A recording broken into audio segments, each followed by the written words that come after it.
तो hello what's up, कैसे हैं आप सब। स्वागत है आप सबका आज के इस सेशन में, जहां हम डिस्कस करेंगे सीए फाइनल ऑडिट की आरटीपी नवंबर 23 के जितने भी नए नए क्वेश्चंस आईसीआई ने डाले हैं। ठीक है, तो काफी मसाला आईसीआई ने डालने की कोशिश करिए, बट ट्रस्ट भी बहुत ही क्यूट क्यूट गूगली गूगली मुश क्वेश्चंस हैं एंड आपको मजा आ जाएगा। सर ये फाइल हमको कहां मिलेगी? This you will find on my Telegram channel clear CA with Shubham Keswani. आप वहां जाके इसको डाउनलोड कर सकते हैं एंड मेरी एक रिक्वेस्ट रहेगी, आप इसका चाहो तो प्रिंट ले लो सो दैट आपको भी ये क्वेश्चंस करने में बड़ा मजा है। जितनी भी मैं मार्किंग्स करता चलूं, आप भी वो साथ साथ मेरे साथ करते चलो एंड आपको भी पूरा कॉन्फिडेंस आ जाएगा to this set of 11 new questions. ठीक है, 11 एक और एक 11, हाँ एक और एक 11, बढ़िया बढ़िया क्वेश्चन है एंड मजा आएगा। ठीक है, so let's start with it and yes, video पे अपनी अटेंडेंस जरूर लगा देना लाइक करके। Got it sir.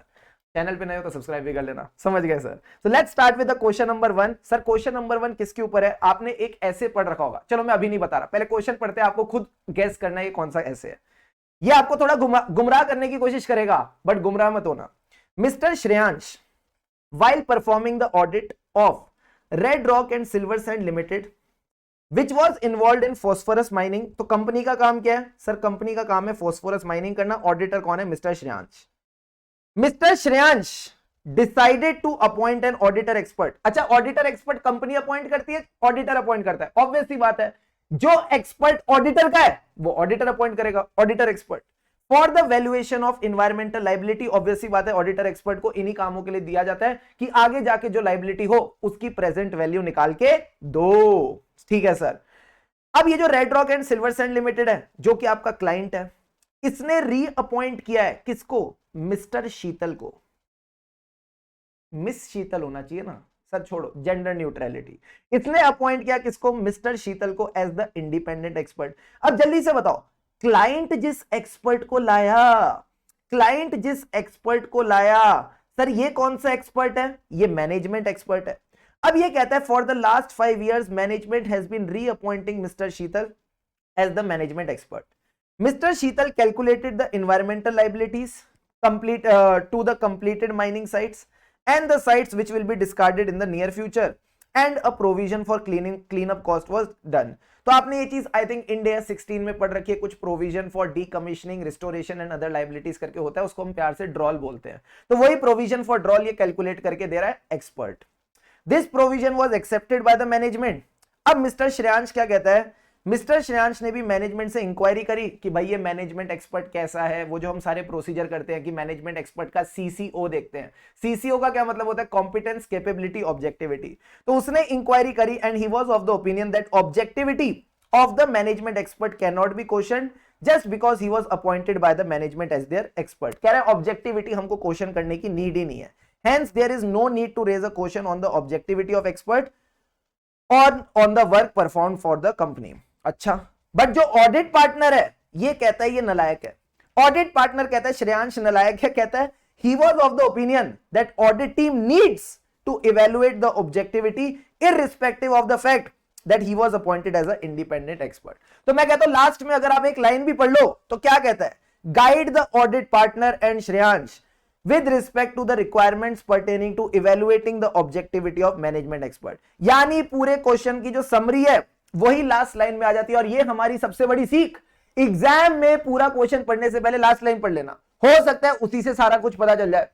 तो guide the audit partner and Shreyansh कि किस तरीके से आप ऑब्जेक्टिविटी इवेल्युएट करोगे। तो अगर आपको पता हो, जब भी हम मैनेजमेंट एक्सपर्ट के पास जाते हैं, जब भी कोई बात बिगड़ जाए, मैंने कहा मुश्किल आ जाए, तुम देना साथ मेरा, कहां गया मेरा, कहां गया, ये रसा, यहीं से स्टार्ट करते चलो।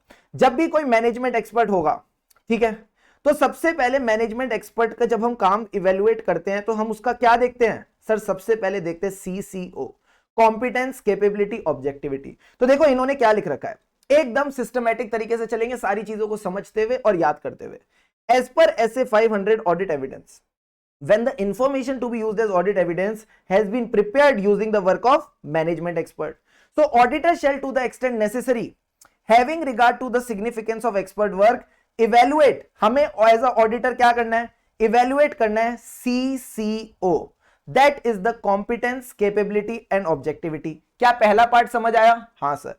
दूसरी चीज, अब ये कह रहा है कि हमारा फोकस किस पे है? कॉम्पिटेंस पे ना, कैपेबिलिटी पे ना, किस पे है सर, ऑब्जेक्टिविटी पे। तो कहता है अब ऑब्जेक्टिविटी की बात करते हैं। There is a broad range of circumstances that may threaten the objectivity. Example, example साफी, एग्जाम्पल साफी। सर ये साफी क्या है? These were the types of threats जो आपने मेरे साथ प्रोफेशनल एथिक्स में पढ़े थे। Self interest threats, self review threats, A for advocacy threats, F for familiarity threats and I for intimidation threat। और हमने एक चीज सीखी थी, प्रॉब्लम्स तो है सबके साथ बट सॉल्यूशन की है बात, थ्रेट्स तो है सबके साथ बट सेफगार्ड्स की है बात। यानी safeguards may reduce such threats that may be created by external structures और by the management experts work environment. Sir external structure यानी सपोज कोई मैनेजमेंट एक्सपर्ट है, जैसे कि एक्चुरियल है, जो एक्चुरियल है उसके खुद के अपने प्रोफेशनल लेजिस्लेशन और रेगुलेशंस हो सकते हैं, जैसे हम सीएस पे क्या लगते हैं, प्रोफेशनल एथिक्स, उसके ऊपर भी कुछ प्रोफेशनल एथिक्स लगेंगे। तो ये कह रहा है कि कुछ एक्सटर्नल स्ट्रक्चर्स हो सकते हैं या फिर मैनेजमेंट एक्सपर्ट का इंटरनल वर्क एनवायरनमेंट, जैसे कि उसके खुद के quality control policies and procedure. क्या यहां तक सारी बातें समझ आई? हाँ सर। अभी तक आपने हमको बताया ऐसे 500 करके ऑडिट एविडेंस, उसमें हम जब भी मैनेजमेंट एक्सपर्ट इन्वॉल्व होगा उसका क्या देखेंगे, CCO, that is the competence, capability and objectivity. Focus किस पे करना है? ऑब्जेक्टिविटी। ऑब्जेक्टिविटी पे लालशन कैसे आएगी, दिक्कत कैसे आएगी? सर ऑब्जेक्टिविटी पे दिक्कत आती है थ्रेट से। What are the 5 types of threat? साफी, self interest threat, self review threat, advocacy threat, familiarity threat, intimidation threat. Threats हैं तो क्या हुआ, सेफगार्ड भी हैं। दो तरीके के सेफगार्ड बताओ, एक्सटर्नल, इंटरनल। फ्लो में चलना, जैसे आप एफआर और एसएफएम में फ्लो में चलते हो, ऑडिट में भी वैसे ही चलो। तो एक्सटर्नल और इंटरनल सेफगार्ड क्या है? सर एक्सटर्नल है उसके खुद के professional standards, laws and regulation. Internal क्या है? उसकी खुद की फर्म की policies and procedure.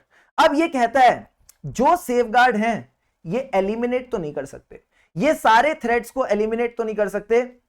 For example देखो क्या कहता है, although safeguards cannot eliminate all the threats to a management expert's objectivity, threats such as intimidation threat may be of less significance to an expert engaged by an entity than to an expert employed by the entity। क्या आपको ये बात समझ आई? क्या कहने की कोशिश कर रहा है? Sir there is a threat of intimidation.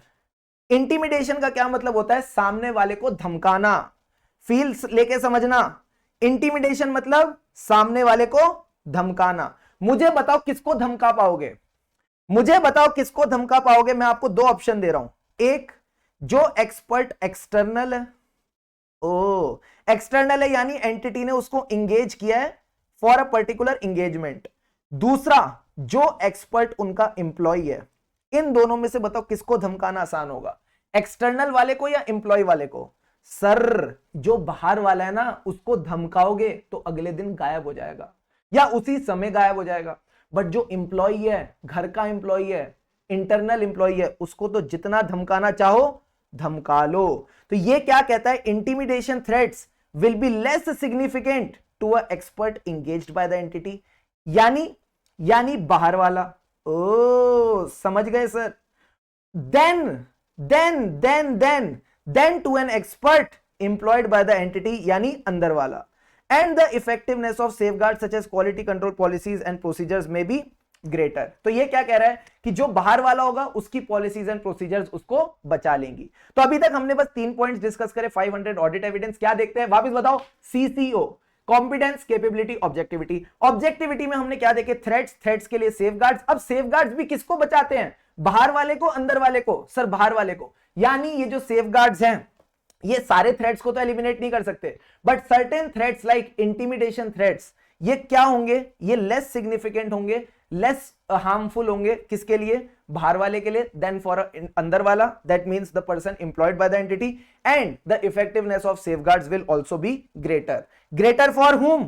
Sir greater for this person who is engaged by the entity. अब सारे बच्चे नेक्स्ट पॉइंट पे हो।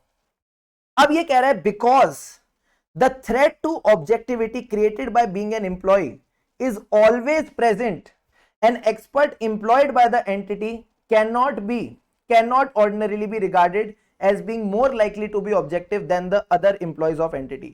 ये कह रहा है कि वो भी उतना ही ऑब्जेक्टिव है जितने बाकी एम्प्लॉइज हैं। अब नेक्स्ट पॉइंट देखो क्या कहता है, while evaluating the objectivity of expert engaged by entity, जो कि हमारा केस है। जो कि हमारा केस है, यानी बाहर वाला। इसके केस में क्या करना है, इट इज नेसेसरी कि आप डिस्कशन करो, आप डिस्कशन करो, आप अनुमान मत लगाओ उसकी ऑब्जेक्टिविटी कैसी है, आप डिस्कशन करो।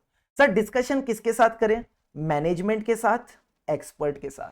किसके साथ डिस्कशन, मैनेजमेंट के साथ, एक्सपर्ट। दो ही तो पार्टीज हैं, एक मैनेजमेंट है जिसने एक्सपर्ट को एम्प्लॉय किया, एक एक्सपर्ट है जिसको मैनेजमेंट ने एम्प्लॉय किया, दो ही पार्टीज हैं। आप दोनों से डिस्कशन करो एज ऑडिटर और उनसे पूछो तुम्हारे बीच में चल क्या रहा है, तुम दोनों के बीच में चल क्या रहा है, what are the interest and relationship, and जो इंटरेस्ट और रिलेशनशिप है क्या वो कोई थ्रेट क्रिएट कर सकते हैं, ओ क्या कोई थ्रेट क्रिएट कर सकते हैं अबाउट द ऑब्जेक्टिविटी, अगर हां तो उस थ्रेट के लिए क्या सेफगार्ड्स हैं, उस थ्रेट के लिए क्या सेफगार्ड्स है, और अगर सेफगार्ड्स हैं तो क्या वो सेफगार्ड्स एडिक्वेट है कि नहीं। फील आ रही है नहीं आ रही है, फील आ रही है नहीं आ रही है, आ रही है सर। तो मैंने कहा यहां तक आपने बस बेसिकली इतनी सी बात समझ ली कि भाई आपने बोला थ्रेट टू ऑब्जेक्टिविटी हमेशा इंप्लॉय में रहेगा ही रहेगा, it will always be present, और आप बोलोगे हर इंप्लॉय उतना ही ऑब्जेक्टिव है जितने बाकी इंप्लॉयज हैं।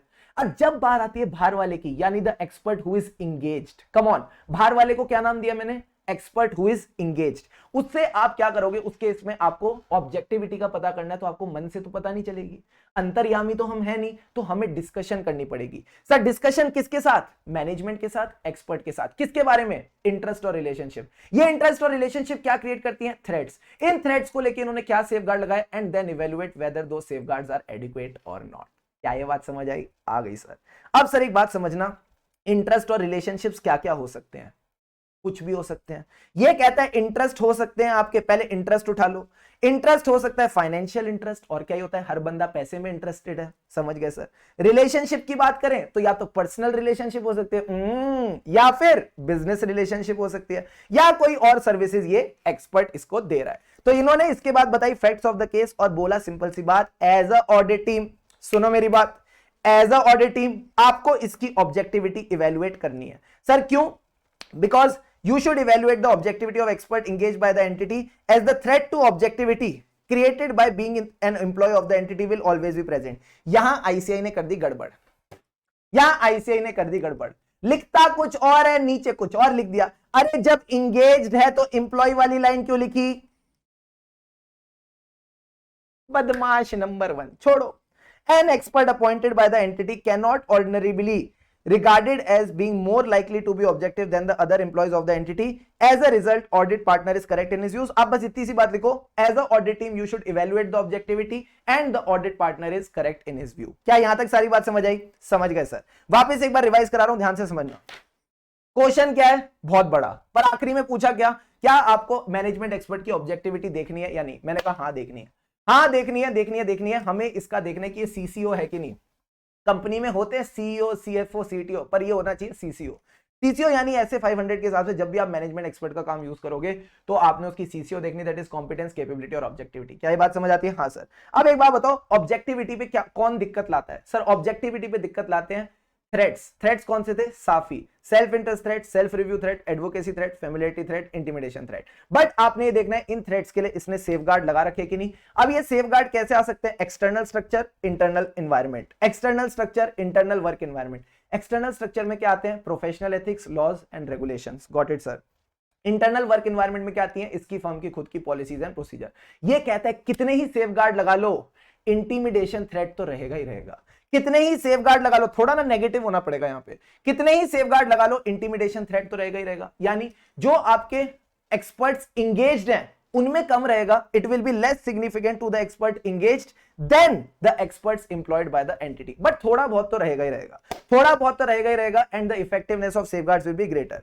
तो ये कहते हैं because there is a threat to the objectivity created by being an employ of a company, तो एम्प्लॉयज में तो हमेशा रहता ही रहता है। So when you are evaluating the objectivity of the external expert who is engaged, तो अब आप क्या देखोगे, जल्दी से बताओ, इंटरेस्ट एंड रिलेशनशिप। ये इंटरेस्ट एंड रिलेशनशिप से क्या होता है, थ्रेट होता है। थ्रेट के लिए हम क्या देखेंगे, सेफगार्ड, एंड चेक करेंगे वो सेफगार्ड एडिक्वेट है या नहीं। एंड लास्ट में सर सारे आपने बस ये बताने हैं, ये रिलेशनशिप्स क्या थी, ये हमारे इंटरेस्ट और रिलेशनशिप के एग्जांपल बताओ। इंटरेस्ट का मतलब फाइनेंशियल इंटरेस्ट, रिलेशनशिप किसकी होती है सर, बिजनेस और personal relationship, and there could be other type of services provided by the expert, then facts of the case, and last में you will say a simple thing, दो red वाली लाइनें लिखना, auditor shall evaluate the objectivity and audit partner is correct in the view. क्या ये बात समझ आई?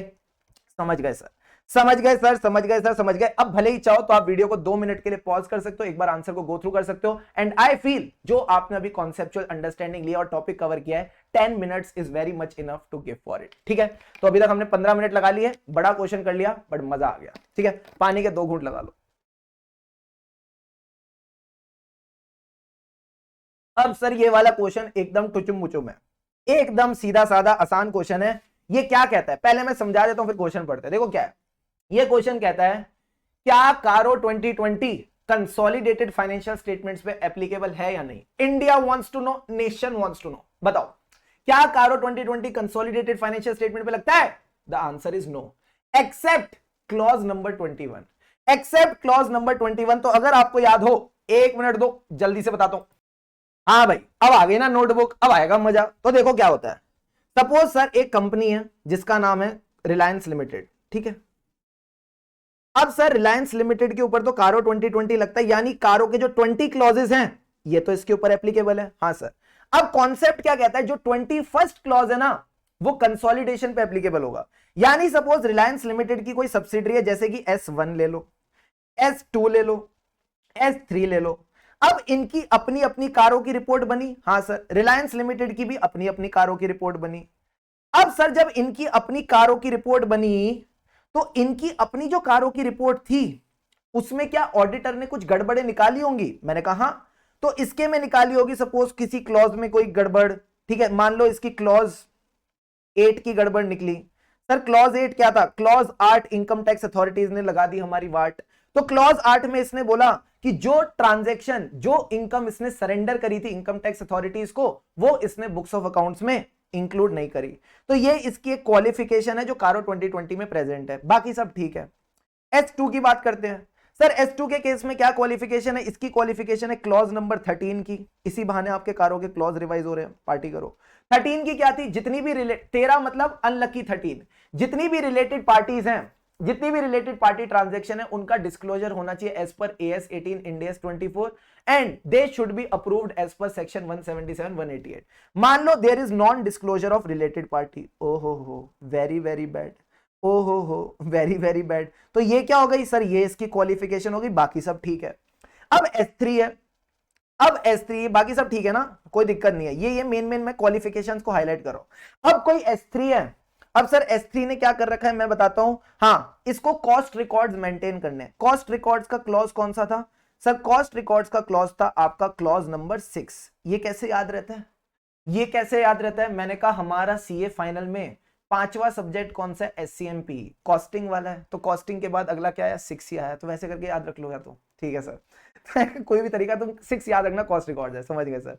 ये क्या कहता है? कंपनी ने कॉस्ट रिकॉर्ड्स मेंटेन ही नहीं कर रखे। ओ वेरी वेरी बैड, अरे बाबा वेरी वेरी बैड, ये भी गलत बात हो गई। बाकी सब ठीक है, बाकी सब फर्स्ट क्लास है। अब ये जो क्वालिफिकेशन है ये कहां है? इंडिविजुअल ऑडिट रिपोर्ट में। तो क्लॉज 21 कहता है रुको रुको रुको रुको रुको रुको। क्लॉज 21 कहता है आप जब कंसोलिडेशन करो, सर कंसोलिडेशन मतलब इन सबको साथ में मिला दो, तो आप कंसोलिडेटेड फाइनेंशियल स्टेटमेंट्स की जो रिपोर्ट होगी कारो की, उसमें बस एक क्लॉज 21 डाल देना और जो ये क्वालिफिकेशन है ना ये यहां पे परोस देना, यहां पे डाल देना।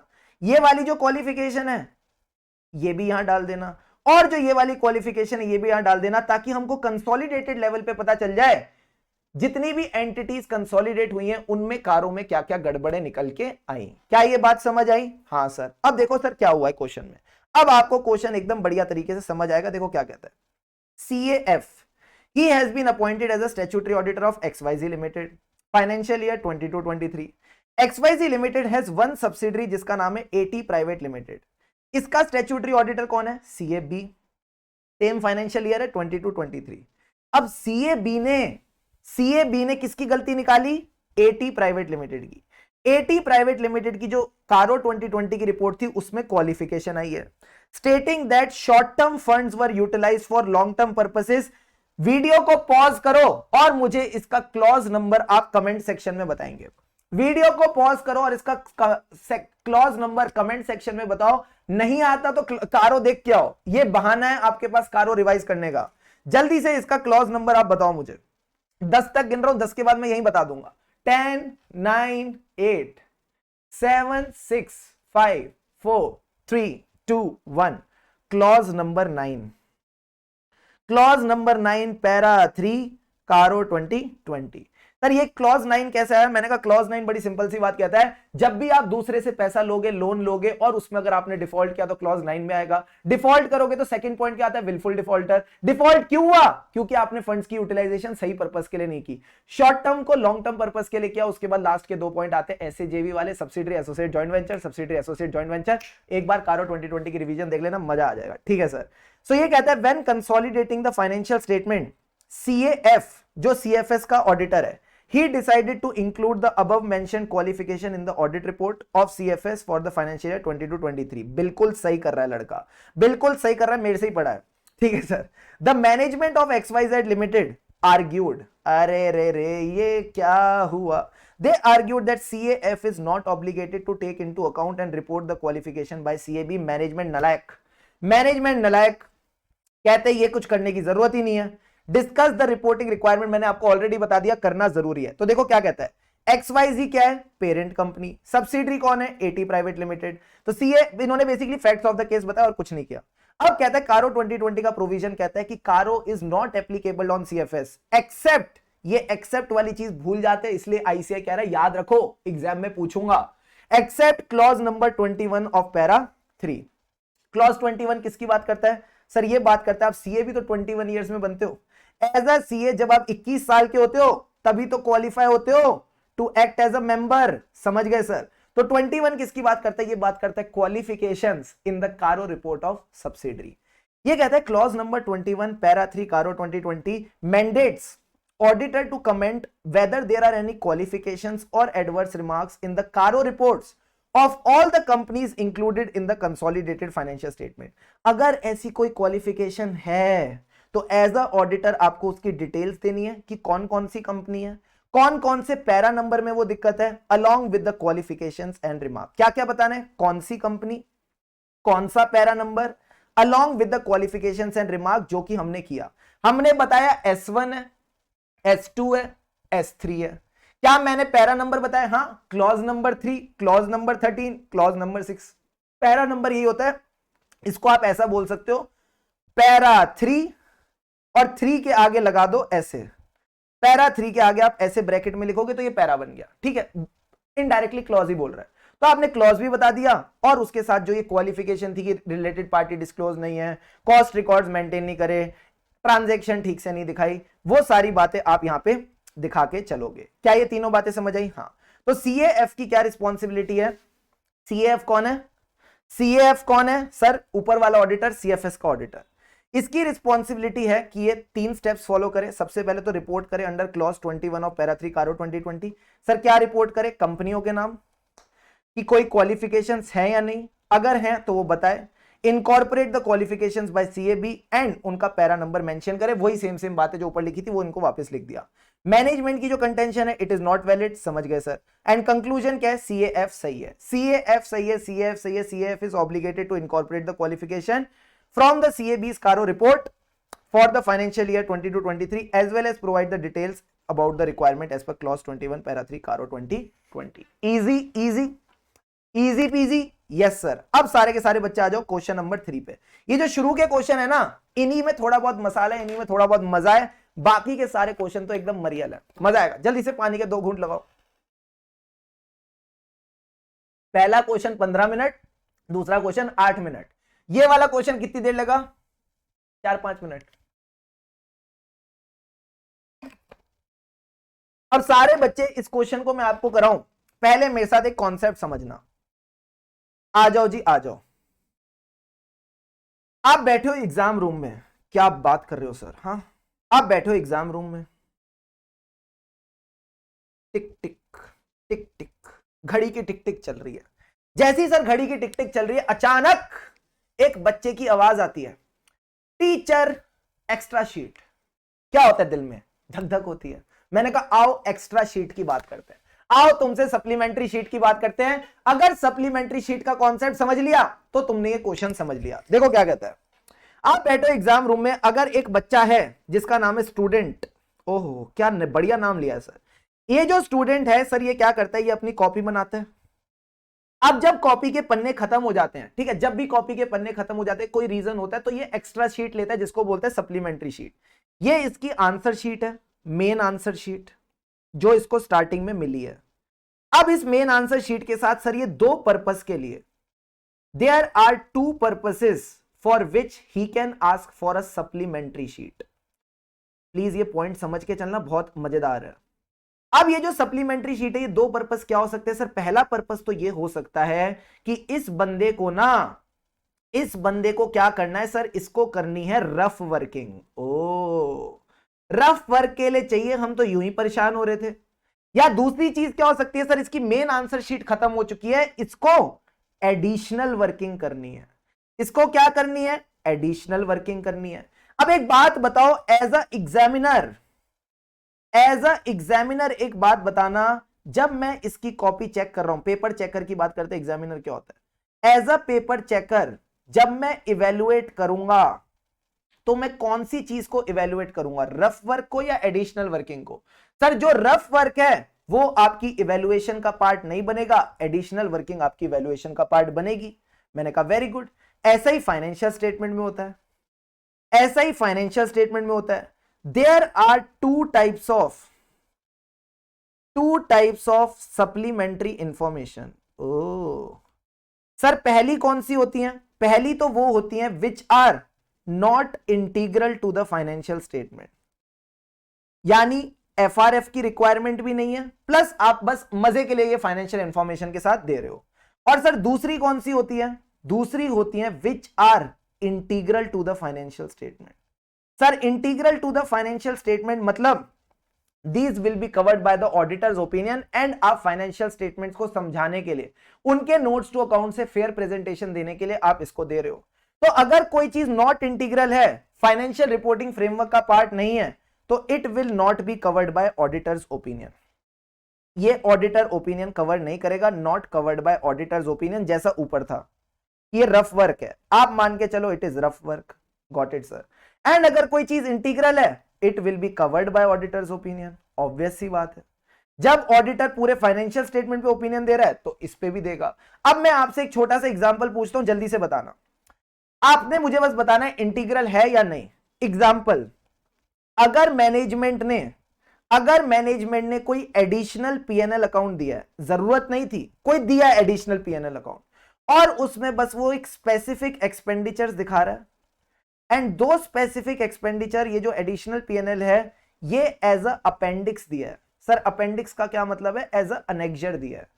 तो एक बात बताओ, क्या ये फाइनेंशियल स्टेटमेंट के इंटीग्रल है? मैंने कहा नहीं सर, ये तो इंटीग्रल नहीं है, it is not a requirement of FRF. तो एज अ ऑडिटर ये आपके ओपिनियन में भी कवर नहीं होगा। दूसरा एग्जांपल लेते हैं सर, किसका? एडिशनल नोट्स का। मान लो मैनेजमेंट ने कुछ एडिशनल नोट्स दिए हैं। अब ये जो एडिशनल नोट्स हैं, ये फाइनेंशियल स्टेटमेंट के साथ ही दिए हैं, ये फाइनेंशियल स्टेटमेंट के लगा के ही दिए हैं, साथ ही दिए, फाइनेंशियल स्टेटमेंट को समझाने के लिए। क्या सर ये इंटीग्रल है? मैंने कहा हां, ये तो इंटीग्रल भी हैं, ये फाइनेंशियल स्टेटमेंट का पार्ट भी हैं, ये ओपिनियन में भी कवर होंगे, ये ऑडिटर के ओपिनियन में भी कवर होंगे। क्या ये पूरा कॉन्सेप्ट समझ आ गया? हाँ सर। अब सारे बच्चे आओ क्वेश्चन पे, अब तुमको मजा आएगा। XYZ limited is involve in the hospitality business. Hospitality का मतलब हॉस्पिटल बिजनेस नहीं होता, ट्रैवल एंड टूरिज्म, समझ गए सर। दे अपॉइंटेड चरण एंड करण, क्या बढ़िया नाम है, करण अर्जुन का। मैंने दूसरी बार एक रिफाइंड वर्जन सुना है, Charan and Karan associate, as the statutory auditor for financial year 22-23। Management of XYZ Limited, while drawing up the financial statement, decided to add following statements after का क्या मतलब है? After the statement of cash flow मतलब राजधानी का आखिरी डिब्बा था, उसके बाद लगाया। तो क्या वो ट्रेन का पार्ट होगा? नहीं। पहले कौन आता है? बैलेंस शीट, फिर कौन आता है? पीएनएल, फिर कौन आता है? कैश फ्लो, फिर कौन आते हैं? Notes to accounts. ये कह रहा है उसके भी बाद लगाया। ये कहता है as a supplementary information to be presented with financial statement. पर इसके साथ इन्होंने कोई लेबल नहीं लगाया। नो स्पेसिफिक मेंशन और label were added to this statement to present this as a supplementary information. अब इन्होंने इसको कैसे दिया, देखो इन्होंने दिया है statement of average revenue per booking, कुछ इन्होंने एडिशनल ये स्टेटमेंट डाला है, और इसका कंपैरेटिव भी दिया है पिछले साल से। इन्होंने बताया इस साल की टोटल बुकिंग कितनी हुई है, 36,500, 39,000, कुछ इस तरह की बुकिंग हुई है। एवरेज रेवेन्यू पर बुकिंग बताया इस साल का और पिछले साल का। क्या कोई एफआरएफ कहता है ये सब देने के लिए? The answer is no. तुमने तो पूरा इंडिया पढ़ रखा है, कभी ऐसा नहीं होता। ये बुकिंग्स रेशियो भी दे रहे हैं ऐसे ऐसे। Kindly guide the audit team regarding the requirement of SA 700 with respect to such supplementary information. अब जल्दी से बताओ सर, ये जो सप्लीमेंट्री इंफॉर्मेशन दी है ये आपको किस चीज की फीलिंग दे रही है? ये आपको किस चीज की फीलिंग दे रही है? क्या ये नोट्स टू अकाउंट्स का पार्ट बना के दी है या अलग से दी है? क्या ये नोट्स टू अकाउंट्स का पार्ट बना के दी है या अलग से दी है? सर एज अ अपेंडिक्स अलग से डाला है, कैश फ्लो के बाद डाला है। अगर इन्होंने यहां पे लिखा होता ना they were included as a part of the financial statement to explain the notes of revenues, तो फिर आपको एक फील आती कि हाँ सर ये नोट्स का पार्ट है, कहीं ना कहीं इंटीग्रल हो गया। अभी कैश फ्लो के बाहर फेंक ही दिया इसको, ठीक है, तो जब बाहर ही डाल दिया तो इट इज नॉट इंटीग्रल। अब एज अ ऑडिटर आपने क्या देखना है, इसकी प्रेजेंटेशन। अब अगर आप इसकी प्रेजेंटेशन देखो, फील देखो, क्या इन्होंने प्रेजेंटेशन में गड़बड़ कर दी है? हाँ, इन्होंने यहां पे प्रेजेंटेशन में ना लिंकिंग कर दी है। यहां इन्होंने प्रेजेंटेशन में क्या कर दी है, फाइनेंशियल स्टेटमेंट के साथ लिंकिंग कर दी, यानी लिख दिया यहां पे refer note 28 of revenue from operation, refer note 28 from revenue operation. ये लिंकिंग गलत बात है। तो देखो क्या करते हैं, आंसर देखना कैसे लिखा। SA 700 forming an opinion and reporting नाम दिया है, बस कोई और कुछ नहीं है। If there is a supplementary information which is not required by FRF, FRF की तो रिक्वायरमेंट नहीं है, then you need to evaluate कि क्या वो इंटीग्रल पार्ट है, considering the nature and how it is presented. अगर इंटीग्रल पार्ट है it will be covered by auditor opinion. पहले एक पैरा करो फिर दूसरे पैरा पे जाएंगे। पहले बताओ ऐसे कौन सा लगाओगे, ऐसे 700 या ऐसे 700 में पढ़ा था हमने। ऐसे 700 का लास्ट टॉपिक यही है, सप्लीमेंट्री इंफॉर्मेशन। ये कहता है कि सप्लीमेंट्री इंफॉर्मेशन चेक करो कि अगर ये एफआरएफ की रिक्वायरमेंट नहीं है तो क्या ये इंटीग्रल पार्ट है। अगर इंटीग्रल पार्ट है तो भाई साहब फिर ये ऑडिटर के ओपिनियन में भी कवर होना चाहिए, whether it shall be covered by auditor's opinion. अब ये कहता है कि अगर कोई supplementary information required by FRF नहीं है, प्लस आपको लगता है कि वो इंटीग्रल पार्ट भी नहीं है, तो उसकी प्रेजेंटेशन चेक करो। क्या उसकी जो प्रेजेंटेशन है, क्या उसकी जो प्रेजेंटेशन है वो इस तरह से है कि it is differentiated from the financial statement. अगर डिफरेंशिएटेड नहीं है तो बताओ किसका दरवाजा खटखटाओगे? सर मैनेजमेंट का। ऑब्वियस सी बात है ना, मैनेजमेंट ही तो प्रेजेंटेशन चेंज करेगी। If this is not the case, ask the management to change the presentation. अगर मैनेजमेंट रिफ्यूज कर दे, अपना ओपिनियन मॉडिफाई कर देना, अपना ओपिनियन मॉडिफाई कर देना। भाई साहब मटेरियल मिसस्टेटमेंट नहीं है कि ओपिनियन मॉडिफाई कर दो, कुछ भी मतलब कुछ भी। मैनेजमेंट जहां मना कर दे ओपिनियन मॉडिफाई, क्यों? क्योंकि हमको नहीं आता है। अरे भाई ऐसे थोड़ी होता है ऐसे थोड़ी होता है। मैनेजमेंट ने रिफ्यूज कर दिया, कोई बात नहीं, आप अपनी ऑडिट रिपोर्ट में लिखो कि इस चीज को हमारा ओपिनियन कवर नहीं करता। Then if the management refuses, then you need to report that supplementary information has not been audited. यहां तक वापस एक बार रिवाइज करते हैं। ऐसे 700 फॉर्मिंग एन ओपिनियन, ओपिनियन बन गया तो रिपोर्ट करेंगे ऑन द फाइनेंशियल स्टेटमेंट। ये कहते हैं सप्लीमेंट्री इंफॉर्मेशन में चेक करो ये इंटीग्रल है या नहीं। अगर इंटीग्रल है it will be covered by the auditor's opinion. क्या इतनी सी बात समझ आती है? समझ गए सर। अब सर अगर ये इंटीग्रल नहीं है, if it is not integral, check the presentation, check the presentation। अगर प्रेजेंटेशन ऐसी है कि इट इज sufficiently differentiated तो ठीक है, but if it is not the case, ask the management, management says no, then in that case you need to report it has not been audited। अब sir एक बात समझना, auditors evaluation whether the unaudited supplementary information is presented in a manner that it could be covered by the auditor's opinion।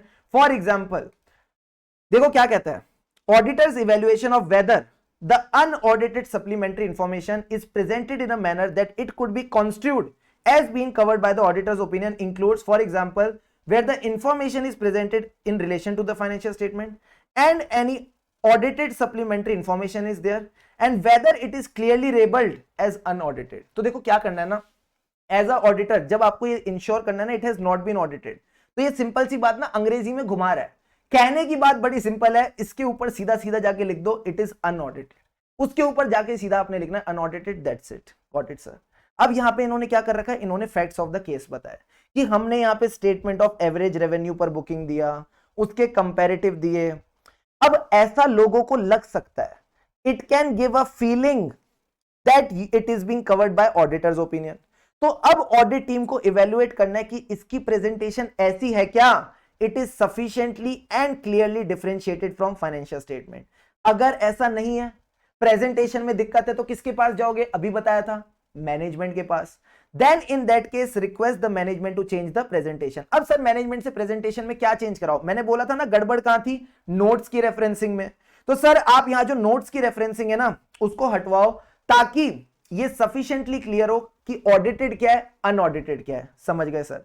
दूसरा, इसको financial statement के बाहर ही फेंक दो, मतलब place it outside the financial statement, और if that is not possible at a minimum placing unaudited notes together at the end. जितनी unaudited चीजें सबको साथ में रखो एंड क्लियरली लिखो उनके ऊपर, यहां दिया गया सामान, यहां दिया गया सामान कैसा है, अनऑडिटेड है। अब अगर मैनेजमेंट रिफ्यूज कर दे तो मॉडिफाई कर देंगे। मैंने कहा नहीं यार, अपनी ऑडिट रिपोर्ट में लिखो, अपनी ऑडिट रिपोर्ट में लिखो it has not been audited. क्या ये बात समझ में आ गई? हाँ सर। तो मैंने कहा इधर देखो, तुम इधर देखो, इधर देखो, इधर देखो, गेम बड़ा सिंपल है, फाइनेंशियल स्टेटमेंट है। अब मैनेजमेंट के दिमाग में पता नहीं क्या है, उसने कुछ सप्लीमेंट्री इंफॉर्मेशन डाल दी। चेक करो ये इंटीग्रल है या बाहर की है। हमारे केस में क्या है, बाहर की है, ठीक है। जनरली आई से जो क्वेश्चन पूछते हैं उसमें बाहर की होती है। पिछली बार भी जो क्वेश्चन पूछा था आई थिंक जुलाई 21 में बाहर की थी, तो यहां पे भी बाहर की है। जब भी वो बाहर की है तो उसकी प्रेजेंटेशन देखो, प्रेजेंटेशन देखेंगे कि क्या वो इंटीग्रल है, नॉन इंटीग्रल है। अगर इंटीग्रल है तो it will be covered by the auditor's opinion. अगर इंटीग्रल नहीं है तो प्रेजेंटेशन देखो, अगर प्रेजेंटेशन के साथ गड़बड़ है तो मैनेजमेंट से रिक्वेस्ट करो, नहीं मानती तो अपने ओपिनियन में लिखो हमने इसको कवर नहीं किया। क्या ये बात समझ आती है? हाँ सर।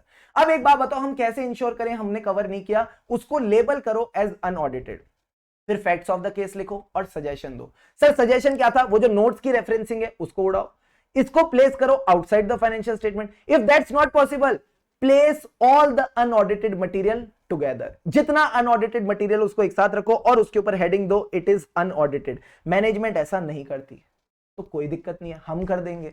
हम अपनी रिपोर्ट में लिख देंगे this all material is not covered by our auditor opinion. क्या इतनी सी बात समझ आती है? हाँ सर। यहां आपका एक और सवाल, डन डनाडन डन। सर आपने तो कहा था 5 मिनट लगेंगे, जानबूझ के बोला था ताकि तुम बैठ जाओ चुपचाप, ठीक है। एक और बढ़िया वाला कॉन्सेप्ट आपका ऐसे 700 का हो गया। जल्दी से बताओ मजा आया कि नहीं आया? मजा आया कि नहीं आया? अभी जाके कमेंट कर दो, मैं तो कह रहा हूं फील आ गई तो बोल दो सर मजा आ गया क्वेश्चन नंबर 3 में। तो भाई गेम है ना फिर, और क्या है, मजे ही लेने हैं।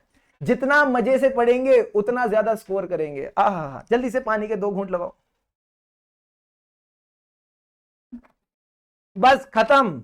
आरटीपी बस अब अपनी आखिरी सांसें लेना शुरू कर चुकी है। अब आ जाओ सारे के सारे बच्चे क्वेश्चन नंबर 4 पे। AB limited, AB limited LODR के क्वेश्चन आ गए, मरियल मरियल क्वेश्चन, जल्दी से टाटा बाय बाय करेंगे इनको। AB limited is a listed entity ranking in the top 500 listed entity. भाई साहब धूम मचा देगी, मतलब इतना पैसा कमा दिया, इतना पैसा कमा दिया कि टॉप 500 में आ गई। टॉप 500 में कैसे आई होगी? मार्केट कैपिटलाइजेशन के बेसिस पे, ठीक है sir. You are required to comment in the following circumstances considering the SEBI LODR। तो भाई साहब इसमें आपकी लॉ की भी रिवीजन हो जाएगी, ऑडिट की भी हो जाएगी। कह रहे बोर्ड ऑफ डायरेक्टर में 5 डायरेक्टर, मैंने कहा नलायक, कम से कम 6 डायरेक्टर होने चाहिए। ये रेगुलेशन किसके लिए था? ये रेगुलेशन किसके लिए था सर? ये टॉप 2000 के लिए था। ये टॉप 2000 के लिए था, कम से कम 6 डायरेक्टर होने थे। तो जो टॉप 2000 के लिए तो वो टॉप 500 के लिए तो ऑब्वियसली होगा, ठीक है सर। अब ये कहता है जो ये देखो यहां पे भी बात लिख रखी है, हो गया। अरे मैं कह रहा हूं ना, मेरे पे विश्वास रखो, मुझे सब आता है, ठीक है। अब आता है point number 2, independent director. Independent director कहते हैं मीटिंग ही नहीं करी, नालायक। कह रहे इंडिपेंडेंट डायरेक्टर ने कोई ऐसी मीटिंग नहीं करी विदाउट द प्रेजेंस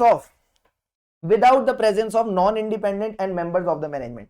क्या इंडिपेंडेंट डायरेक्टर को साल की एक मीटिंग करनी थी without the presence of non independent directors and members of management? The answer is yes.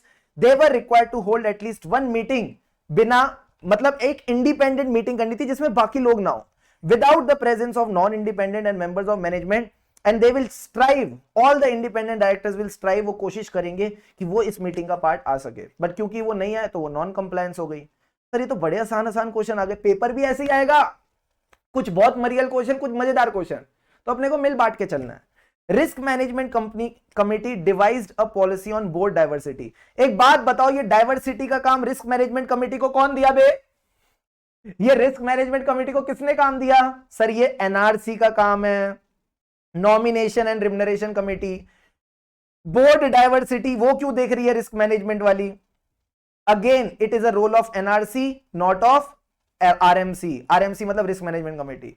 ये कह रहा है chairperson of stakeholder relationship committee executive director है। मतलब ये सुनने से पहले तुम लोगों ने वीडियो को लाइक किया क्या? हाँ सर किया। मैंने कहा chairperson of stakeholder relationship committee पता है कौन होता है? Non executive director. याद कराता हूं, ऑडिट कमिटी का चेयरपर्सन कौन होता है? Independent director.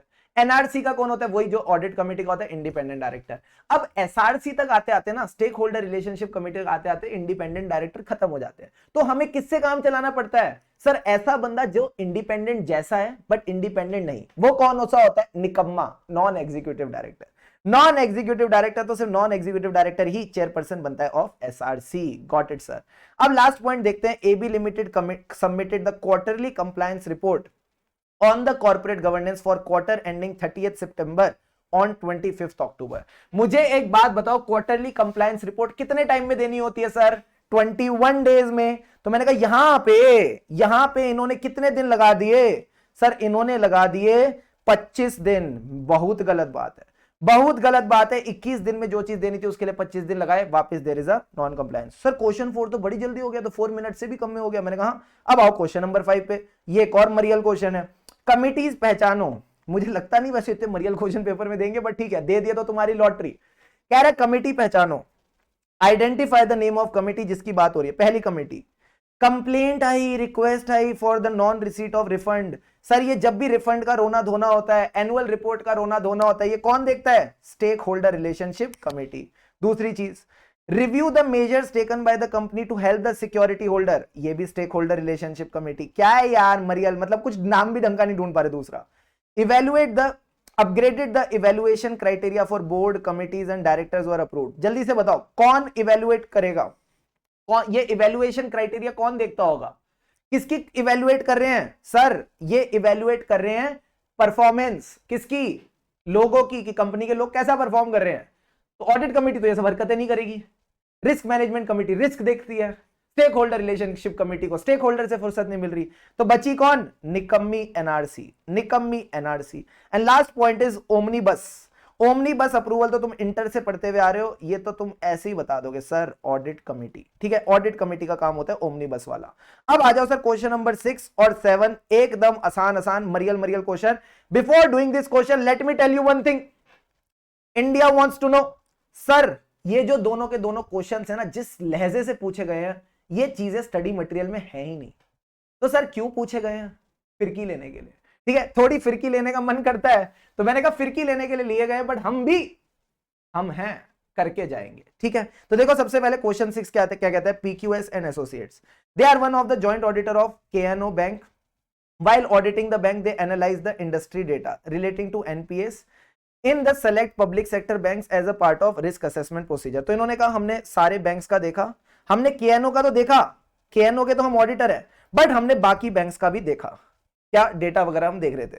In the above context what do you understand by gross NPA? ठीक है, तो अब ये जो डेफिनेशन है ये स्टडी मटेरियल में देखा रखी है, जो पूछ ली, तो समझते हैं सर ग्रॉस एनपीए क्या होता है। ग्रॉस एनपीए का मतलब है it is just like your gross PP. Feel PP लेना ना, एनपीए लिखने से हम कंफ्यूज हो जाएंगे क्या? फायर है हम। मैंने कहा ग्रॉस एनपीए की जगह बोलो ग्रॉस पीपी। ग्रॉस पीपी क्या होता है? Opening PP plus additions minus deletions is equal to closing PP. Very good, gross NPA भी यही है, ओपनिंग पीपी प्लस जो नए एनपीए आए माइनस जो अपग्रेड हो गए। अपग्रेड हो गए मतलब स्टैंडर्ड बन गए, जिनको आपने स्टैंडर्ड एसेट बना दिया वो चले गए, जिनसे पैसा आ गया वो भी चले गए, जिनको राइट ऑफ कर दिया वो भी चले गए। तो ओपनिंग प्लस न्यू माइनस जो चले गए, डिलीशंस इनको सबको बोल दो डिलीशंस, तो क्या आ गया? क्लोजिंग आ गया, क्लोजिंग ग्रॉस एनपीए आ गया। तो क्योंकि हाँ बहुत डर गए ना हम, तो ऐसे हाँ। So gross NPA represent the opening balances plus fresh NPA minus the upgradation minus the recovery minus the write off. Very easy sir. अब नेट एनपीए क्या होगा? नेट पीपी क्या होता है? Sir gross minus depreciation, very good. NPA की depreciation को क्या बोलते हैं? प्रोविजन। तो ये कहता है net NPAs are arrived after deducting the amounts on the account of total provision against the NPA. ठीक है, जो भी आपके पास टोटल प्रोविजन है, ये प्रोविजन किसका होगा? इंटरेस्ट का होगा। और जो इंटरेस्ट का ही होता है ना कि इंटरेस्ट पैसा नहीं मिल रहा, बाकी अमाउंट तो बाद में मिलेगी। In the interest suspense account to park the accrued interest on NPA and certain अंदर एडजस्टमेंट। तो बेसिकली जो भी आपका अक्रूड इंटरेस्ट है, जिसका प्रोविजन बना रखा है, उसको माइनस कर दो। अब अगली चीज देखो क्या पूछता है। As a auditor of KNO Bank, what inference would you draw by comparing the ratio of net NPAs to the net advances? अब देखो ना, सिंपल सी बात क्या होती है, नेट एडवांस क्या होता है? अब तुम ये भी सोचोगे, मैं बता देता हूं। ये अरे पूरा गूगल करके आया हूं, ठीक है। नेट एडवांस का क्या मतलब होता है? सर नेट एडवांस का मतलब होता है आपने सामने वाले को कितना एडवांस दिया, ओ माइनस उसका आपके पास कितना डिपॉजिट पड़ा है। एग्जाम्पल के तौर पे बैंक ने मिस्टर ए को कितना लोन दिया, प्लस जो मिस्टर ए है उसके सेविंग अकाउंट में कितना पड़ा है, उसको अगर आप माइनस करोगे तो आपका एडवांस माइनस डिपॉजिट आ गया, नेट एडवांस आ गया। सॉरी, तो बड़ा सिंपल था, मैंने कब कहा टफ है? इधर देखो। अब देखो ये कह रहा है ratio of net NPA to net advance. इसका क्या मतलब है? इसका मतलब है कि आपने जो अपने एडवांसेस हैं, ठीक है, उसके कंपैरिजन में कितने नेट एनपीए बुक कर रखे हैं, उसके पर्पस सामने आपने कितने नेट एनपीए बुक कर रखे हैं। ठीक है, नेट एनपीए। तो अगर आप देखो केएनओ बैंक, एक बार देखना इधर। हाँ मित्रों, ये जो नेट एनपीए है केएनओ बैंक के केस में, ठीक है, ये आप देखो तो सबसे ज्यादा है, ये सबसे ज्यादा है। अब एक बात बताओ, नेट एनपीए की वैल्यू ज्यादा क्यों होगी? ये निकलती कैसे है? मैंने कहा नेट एनपीए टू एडवांस ज्यादा है, यानी आप ये मान के चलो, मैं आईसीआई का ना रेफरेंस बता रहा हूं, उससे समझ आएगा। ये क्या कह रहे हैं? नेट एनपीए ज्यादा है। सर नेट एनपीए ज्यादा यानी न्यूमरेटर ज्यादा है। ये ज्यादा कब होगा? सर नेट एनपीए की वैल्यू क्या होती है? NPA minus your provision. यानी ये कह रहा है एनपीए की वैल्यू के साथ तो आपने हरकत नहीं करी, ग्रॉस था। दिक्कत कहां हुई होगी? सर दिक्कत हुई आपने प्रोविजन कम बनाया, दिक्कत हुई आपने प्रोविजन कम बनाया। लॉजिकल है या नहीं है? सर देखो लॉजिकल तो है, बट लॉजिक क्या है वो मैंने आपको बता दिया। समझ आ गई बात? हाँ सर, फिर से देखो, किसका रेशियो सबसे ज्यादा? इसका रेशियो सबसे ज्यादा। रेशियो ज्यादा कब होता है? या तो न्यूमरेटर ज्यादा होगा या डिनोमिनेटर कम होगा। मैंने कहा डिनोमिनेटर की तो कुछ हमको इंफॉर्मेशन ही नहीं है, तो न्यूमरेटर खेलते हैं। अब न्यूमरेटर का क्या मतलब है? नेट एनपीए का मतलब है एनपीए माइनस प्रोविजन। अब एनपीए तो एनपीए ही है, उसकी तो बात ही नहीं हो रही। दिक्कत कहां होगी? सर दिक्कत प्रोविजन में होगी। तो ये कह रहा है आपने कम प्रोविजन बनाया। सर क्या बात कर रहे हो? हाँ, तो देखो क्या कह रहा है, net NPA to net advance is higher for KNO. सबसे ज्यादा इसी का है, नालायक का। तो ये कह रहे हैं देयर इज अ रिस्क, हमें ऐसा लगता है उन्होंने रिक्वायर्ड प्रोविजन नहीं बनाया, इसलिए इनका न्यूमरेटर ज्यादा है। So there is a risk of under provisioning. तो आपके ऑडिट प्रोसीजर भी इसी डायरेक्शन में होने चाहिए। मजा आ गया एकदम, ऐसे गुदगुदी हुई ना क्वेश्चन से। हाँ सर। अब आते हैं सर क्वेश्चन 7, सुंदर क्वेश्चन, सीए सुंदरम। सीए सुंदर, एक बार वो वाला गाना याद है, सत्यम शिवम सुंदरम, हो गाओ ना मेरे साथ, सत्यम शिवम सुंदरम। 7th क्वेश्चन आ गया। टोटल 11 क्वेश्चन है। आइला 7 क्वेश्चन के बाद सिर्फ 4 रह जाएंगे, और वो 4 भी बहुत छोटे छोटे। आओ इधर, जल्दी से करते हैं, फिनिश करेंगे अगले 10 से 15 मिनट में। डन डनाडन डन। आज sir, CS Sundaram is the engagement partner conducting the state audit of a nationalised bank. करता रहे, हमको क्या, आगे बढ़ो। The bank operates a CBS platform, core banking system platform चलता है, जिसमें वो एनपीए को आइडेंटिफाई करते हैं उनके सिस्टम के हिसाब से एज पर द आरबीआई। यही बात हमको पता है, आज की डेट में बैंक चुनेगा थोड़ी कौन कौन एनपीए बनेगा, अपने आप सिस्टम कर लेता है। He wants to be assured of the satisfactory operation of the internal control in this respect. अब धीरे धीरे पढ़ना। He wants to be sure that there exists an internal control system which not only prevents and reduces the risk of loan assets becoming non-performing at the initial stages. ये कह रहे हैं हमको NPA बनने से रोकना है, हमको एनपीए को खत्म करना है, बनने ही नहीं देना। बट ऑल्सो, और क्या क्या चाहता है सर, इसकी चाहत बढ़ती जा रही है, सुनते जाओ। Also sends timely signals to the bank subsequently. यानी अगर कोई एनपीए बनने वाला है, अचानक बैंक में सायरन बजे, टॉय टॉय टॉय टॉय, एनपीए एनपीए एनपीए, ताकि बैंक उस टाइम पे मेजर्स ले सके, so he is putting considerable importance on the effective credit appraisal due to their role in preventing NPA slippages. ऐसा ना हो अकाउंट स्लिप होके एनपीए की कैटेगरी में गिर जाए। ठीक है sir. While carrying out the walkthrough of controls over the advances of banks, especially in the areas of credit appraisal and credit monitoring, identify 4 specific control you must be looking for। पहले तो मैं आपको एक खुशखबरी दे दूं, ये study material का question ही नहीं है। अगली खुशखबरी दे दूं, ये आंसर बड़ा इजी है। सर ऐसा क्यों? देखो साफ साफ उसने क्या बोला, आपको 4 स्पेसिफिक कंट्रोल्स बताने जो वो ढूंढ रहा है। किसको लेके? क्रेडिट अप्रेजल को लेके, क्रेडिट मॉनिटरिंग। क्रेडिट अप्रेजल का क्या मतलब है? अप्रेजल का मतलब है जब भी कोई आपसे लोन मांगने आए एज अ बैंक, जब भी आपसे कोई लोन लेने आए तो आप उसका प्रॉपर ड्यू डिलीजेंस करो। तो पहली चीज क्या है, आप प्रॉपर ड्यू डिलीजेंस करेंगे एट द सैंक्शन स्टेज। मैंने कहा सैंक्शन ही मत करो ना अगर आदमी गड़बड़ है तो सबसे पहली चीज जो क्रेडिट अप्रेजल का पार्ट बनेगी, क्वेश्चन से आंसर बनाएंगे, रट्टा नहीं लगाएंगे। क्रेडिट अप्रेजल के स्टेज में ये कहता है सैंक्शन स्टेज पे ड्यू डिलीजेंस कर दो। तो सर ड्यू डिलीजेंस कैसे करेंगे? हमारे पास कोई थर्ड पार्टी सोर्सेज हैं जो हमारे पास डेटा शेयर करते हैं, जैसे कि क्रेडिट रिपोर्ट्स, आपने सुना होगा ना, क्रिसिल की रिपोर्ट होती है, इकरा की रिपोर्ट होती है। इकरा कितना क्यूट नेम है। क्रिसिल की रिपोर्ट होती है, इकरा की रिपोर्ट होती है। तो ये जो थर्ड पार्टी सोर्सेज हैं, आप ये क्रेडिट रिपोर्ट्स वगैरह यूज करो ना, ताकि आप मिटिगेट कर सको risk of miss representation and fraud. समझ गए सर? अब एक बार आपने पैसा दे दिया, तब भी शांति से बैठना मत, तब भी शांति से बैठना मत। सर क्या करना है? हमें अभी रिड्यूस करनी है रिस्क कि ये एनपीए में ना स्लिप हो जाए। जल्दी से बताओ कौन सा अकाउंट होता है जो एनपीए में गिरने वाला होता है? आपने ना इंटर में पढ़ा था, मैंने इंटर वाली किताब भी साथ खोल रखी है। ये देखो, एडवांसेस एनपीए बनने से पहले क्या होते हैं? Standard regular. उसके बाद ये जाते हैं एसएमए अकाउंट में, स्पेशल मेंशन अकाउंट। इसमें भी 3 अकाउंट आपने पढ़े थे। एसएमए 0 जिसमें कोई दिक्कत नहीं है, SMA 1 which are overdue for 30 to 60 days, SMA 2 which are overdue for 61 to 90 days। तो खतरे की घंटी कहां बजेगी? सर यहां पे खतरे की घंटी बजनी चाहिए। ये अभी एनपीए बने नहीं, बट एनपीए में स्लिप होने वाले हैं। तो मैंने कहा यहां पे आपने बस इन्हीं पॉइंट्स को डिस्कस करना है। सेकंड पॉइंट में जो भी अकाउंट्स हैं आप उनको क्लासिफाई करके चलो एस एसएमए 1 और 2 की क्लासिफिकेशन यहां से पूछ नहीं रहे, बस बता रहे हैं एज ऑडिटर। आप देखो कि आपने यहां पे क्लासिफिकेशन देखनी ऑफ अकाउंट्स एज एसएमए, ताकि आपको अर्ली रिकॉग्निशन मिल जाए कि यहां पे साइंस ऑफ स्ट्रेस है, यहां पे ये एनपीए बन सकते हैं, ताकि आप टाइमली रेमेडियल एक्शन लो to prevent the slippage into NPA. क्या आपको पहले दोनों पॉइंट समझ आए? फ्लो समझ आए? एकदम लॉजिकल। Yes sir. क्रेडिट देने से पहले थर्ड पार्टी सोर्सेज यूज करें ताकि आप प्रॉपर ड्यू डिलीजेंस कर पाओ। क्रेडिट देने के बाद एसएमए की क्लासिफिकेशन करी। अब इन्होंने एक बात बोली थी आपको। सर क्या क्या बोला था? जल्दी से बताओ। मैंने कहा रुको ना, पॉइंट है इसी में ये पॉइंट था। कहां गया कहां गया कहां गया? यही है यही है यही है, नहीं था यही था। इन्होंने बोला था कि हम चाहते हैं इंटरनल कंट्रोल सिस्टम हो जो सिर्फ प्रिवेंट और रिड्यूस ना करे but also send timely signal.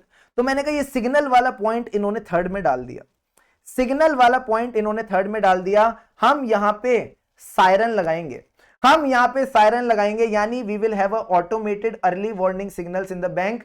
ये जो ईडब्ल्यूएस ट्रिगर्स हैं, इससे हम डिटेक्ट कर पाएंगे कहां कहां स्ट्रेस है, कहां कहां एसएमए है, and we will reduce the slippage into NPA. Sir आप तो बड़े बदमाश हो। मैंने कहा क्यों? सर आप तो क्वेश्चन में से आंसर निकाल के ला रहे हो, हमको तो लगा था अलग से मेहनत करनी पड़ेगी। हम सिंधी हैं, ठीक है, हम सिंधी, हम चालाक हैं, हम ऊपर से निकाल के लाएंगे आंसर। हम क्यों मेहनत करें? ऊपर से निकाल के लाओ, क्यों मेहनत करनी तुमको? रिलैक्स करो, ठीक है। बहुत मेहनत करने के लिए बाकी सब्जेक्ट है वहां कर लेना, ऑडिट में नहीं। सर अब जल्दी से बताओ क्या क्या पॉइंट है। मैंने कहा चुप हो जाओ, जल्दी से बताओ तुम। सबसे पहले क्रेडिट अप्रेजल। अप्रेजल का पॉइंट तुमने क्या उठाया? कोई भी क्रेडिट इशू करने से पहले ड्यू डिलीजेंस करेंगे थर्ड पार्टी के सोर्सेज यूज करके। थर्ड पार्टी के सोर्सेज का मतलब क्या होता है? वो क्रेडिट रिपोर्ट्स। दूसरी चीज क्या करनी है सर? दूसरी चीज जब आपने दे दिया, मॉनिटर तो कर लो, एसएमए बना देना। अब जैसे कोई एसएमए बने, ये कहते हैं सिग्नल देने हैं, तो मैंने कहा ठीक है, सिग्नल वाला पॉइंट याद रखेंगे। And the fourth point is, अगर कोई खराब आदमी है, अगर कोई खराब आदमी है जो रीपेमेंट करते वक्त दिक्कत देता है, तो उसकी इंफॉर्मेशन भी आप कंपनीज को दे देना। यानी in reporting of repayment behaviour of borrowers in their loan accounts to credit information companies, यानी जितनी भी क्रेडिट रिपोर्टिंग कंपनीज हैं, जितनी भी क्रेडिट रेटिंग कंपनीज हैं, इनको भी आप ये इंफॉर्मेशन देंगे ताकि बाकी बैंक्स की मदद कर सके। देखो उन्होंने आपकी मदद की थी ना फर्स्ट पॉइंट में, थर्ड पार्टीज ने, अब आपको उनकी मदद करनी है। Simple 4 points. Yes sir. Third party sources for due diligence, then वो एसएमए की क्लासिफिकेशन, जैसे एसएमए बनेगी तो सायरन बजेगा, early warning signal, and last point is बाकियों की मदद करो, उनको भी इंफॉर्मेशन शेयर करो। चारों point done done done done. अब सर आता है क्वेश्चन नंबर 8। सारे बच्चे ध्यान से समझना। सर क्वेश्चन नंबर 8 तो यार डायरेक्ट क्वेश्चन है यार, ये तो मत करवाओ यार। नहीं सर हमको करवाना है। देखो ध्यान से सुनो मेरी बात। सुनो सुनो सुनो, पानी के 2 घूंट पी ले।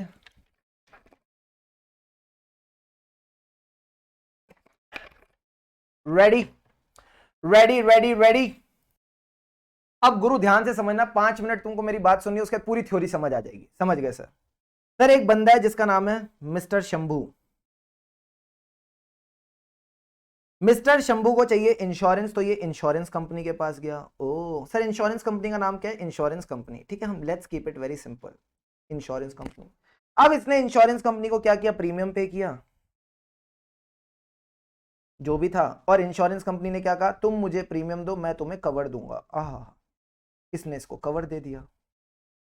इसको बोलते हैं रिस्क कवर। अब इंश्योरेंस कंपनी भी ना बेचारी परेशान हो चुकी है, कहती है क्या जिंदगी है, मैं सबको प्रीमियम लेती हूँ, सबको रिस्क कवर देती हूँ, कल को सबके सब की बैंड बज गई तो भाई मेरी भी बैंड बज जाएगी। तो इसने कहा मैं थोड़ा सा रिस्क ना बांट लेती हूँ। तो इसने क्या किया? जितना रिस्क इसका कवर किया, इसने ना एक और कंपनी पकड़ी। इसने एक और कंपनी पकड़ी सर, जिसका नाम क्या था? री इंश्योरेंस कंपनी। वाह सर, आप तो बहुत ही सिंपल नाम ले रहे हो। मैंने कहा ये थी री इंश्योरेंस कंपनी। ये कहती है री इंश्योरेंस कंपनी, री इंश्योरेंस कंपनी तुम ऐसा करो, मैंने जो प्रीमियम कमाया है तुम भी मेरे से ये प्रीमियम ले लो। तुम भी क्या याद रखोगी? लो मैं तुमको थोड़ा प्रीमियम देती हूं। इसने इसको प्रीमियम दिया। सर जब इसने इसको प्रीमियम दिया तो री इंश्योरेंस कंपनी ने इसको क्या दिया? इसने इसको रिस्क कवर दिया। वेरी गुड वेरी गुड, इसने भी इसको रिस्क कवर दे दिया उतने अमाउंट के हिसाब से। तो सर ये चल क्या रहा है? मैंने कहा कुछ नहीं चल रहा। ये ओरिजिनल पार्टी है, ये जाती है इंश्योरेंस कराने के लिए, प्रीमियम देती है, इसको रिस्क कवर मिलता है। इंश्योरेंस कंपनी को डर लग रहा है कि कल को मेरी बैंड ना बच जाए, मैं ज्यादा रिस्क ले नहीं सकती, तो थोड़ी रिस्क इसने आगे बांट दी। इसने भी उस हिसाब से प्रीमियम दिया और रिस्क कवर ले लिया इंश्योरेंस कंपनी से। अब सर ये जो इंश्योरेंस कंपनी जब री इंश्योरेंस कराती है तो सर इसका नाम क्या हो जाता है इस केस में? इस वाले केस में, जब मैं ये वाला केस बात कर रहा हूं, इस वाले केस में इसका नाम हो जाता है सीडिंग कंपनी। Seeding company. और जो री इंश्योरेंस कर रही है उसका नाम क्या हो जाता है? री इंश्योरर। क्या इतनी सी बात समझ आई? हाँ सर। अब सर ये कहते हैं री इंश्योरेंस ना 2 तरीके की होती है। देयर आर 2 टाइप्स ऑफ री इंश्योरेंस।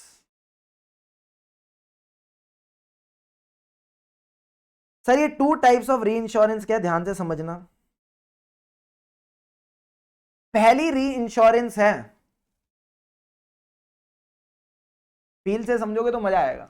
पहली री इंश्योरेंस तो है जो आपने जियो का प्लान ले रखा है ना, जो आपने जियो का प्लान ले रखा है ना, एनुअल वाला। हाँ सर, ये एनुअल वाला प्लान क्या है? मैंने कहा बड़ा सिंपल है। ये जो आपने जियो का एनुअल प्लान ले रखा है, जिसमें आपको मिलती है सर क्या? 1.5 GB पर डे, जिससे आप यूट्यूब वीडियोस देखते हो। ठीक है सर, साथ ही साथ आपको मिलती है अनलिमिटेड कॉलिंग। मैंने कहा हाँ। तो ये एक आपने प्लान ले रखा है। कई बार आपका 1.5 GB एग्जॉस्ट हो जाता है। यस सर, कई बार 1.5 GB की बैंड बच जाती है। तो आप क्या करते हो सर? उस केस में हम पता है क्या करते हैं? मैंने कहा उस केस में हम ले लेते हैं 6 GB। उसमें हम एक 6 GB का स्पेशल प्लान ले लेते हैं कि स्पेशल रिचार्ज कराते हैं। वेरी गुड वेरी गुड, तुम तो बड़े समझदार हो। अब एक बात समझना, ये वाला जो प्लान है ना, ये इसको बोलते हैं ट्रीटी इंश्योरेंस। इसको बोलते हैं क्या? Treaty insurance. Sir treaty insurance मतलब आपने ना एक एग्रीमेंट कर रखा है, आपने री इंश्योरेंस कंपनी के साथ एक एग्रीमेंट कर रखा है कि भाई उस एग्रीमेंट के हिसाब से मेरी जो भी इंश्योरेंस आएगी वो री इंश्योरेंस में चली जाएगी। ये क्या है सर? ये है फैकल्टेटिव री इंश्योरेंस। ये कौन सी है? फैकल्टेटिव री इंश्योरेंस। यानी जब जरूरत पड़ी, जब आपको जरूरत पड़ी। सर जरूरत क्यों पड़ी? मैंने कहा जरूरत इसलिए पड़ी क्योंकि आपको जो डेटा था वो वाला खत्म हो गया। ट्रीटी का जो डेटा था वो ट्रीटी का डेटा खत्म हो गया, तो आपको अलग से प्लान लेने की जरूरत पड़ी। That is the main difference between treaty and facultative. अभी जब हम पढ़ेंगे ना तो आपको और क्लैरिटी आएगी, बट अभी मुझे बताओ क्या री इंश्योरेंस का पूरा गेम क्लियर है? हाँ सर। अब आओ देखो क्या कहता है, इधर आओ यार, इधर आओ। कहते हैं प्लस सर ठीक से बोलो, plus insurance limited. Plus insurance limited agree to insure a large commercial client. अब जब लार्ज कमर्शियल क्लाइंट आता है तो इसको भी धक धक हो रही थी कि भाई ये तो ज्यादा रिस्क ले लिया। Due to the size of the client's operation there is a potential risk that it could suffer a substantial loss. मैंने कहा ना धक धक होती है जब ज्यादा बड़ा क्लाइंट आ जाएगा। It would be financially difficult for it to pay the entire claim itself. तो इसने कहा थोड़ी रिस्क ना मैं बांट लेती हूं। तो ये धक धक जैसी हो रही थी तो ये माइनस के पास गई। वाह वाह आईसीआई वाह, पहला वाला प्लस दूसरा वाला माइनस, मान गए आपको। माइनस के पास गई कि थोड़ा रिस्क तुम मेरे साथ कवर करो ना। माइनस कहता करूंगा करूंगा बट तुमको मुझे थोड़ा प्रीमियम भी देना पड़ेगा। ठीक है सर। ये कहता कि मैं थोड़ा प्रीमियम भी दूंगा। Please explain the insurance arrangement. तो ये इंश्योरेंस अरेंजमेंट क्या है? ये री इंश्योरेंस है और इसकी टाइप्स में आपको बताता हूं।